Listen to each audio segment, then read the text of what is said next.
Hi అందరికీ. చాలామంది బలం తక్కువ ఉందని, మనకు ఆడోళ్ళకి మాత్రమే చాలా ఇబ్బంది అవుతుంది. చాలా ఈ మధ్యలో చాలామందికి లో బీపీ, హై బీపీ ఇట్లా అవుతుంది కదా, నరాల నొప్పి, చాలా వీక్నెస్ అవుతారు కదా. అంటే మనం తిన్నప్పుడు ఎవరు ఓర్వరు కదా. అందుకని మనం ఏం చేయాలంటే చికెన్ మటన్ తక్కువ చేసి ఇలాంటి ఫుడ్ తినాలి.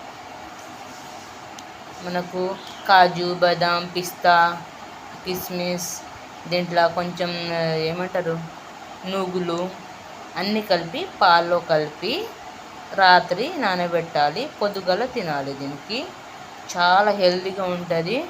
మనకు బలం, కొంచెం యాక్టివ్గా, చాలా ఎనర్జీగా ఉంటాం. అందుకని ఇలా చేయండి.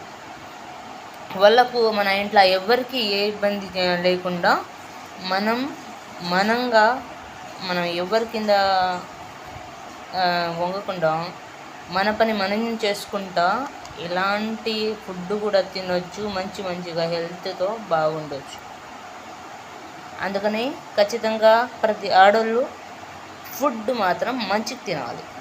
ఎవరు ఏమైనా అనొచ్చు, మంచి 3 పూటలు తిండి మాత్రం కరెక్ట్గా తినాలి. అయితేనే మన పిల్ల పాపలతో సక్రమంగా, సంతోషంగా, హ్యాపీగా, ఆరోగ్యంతో సంపూర్ణంగా ఉంటాం. వీడియో నచ్చితే లైక్, షేర్, సబ్స్క్రైబ్ చేయండి. మీ ఫ్యామిలీ కుటుంబానికి షేర్ చేయండి.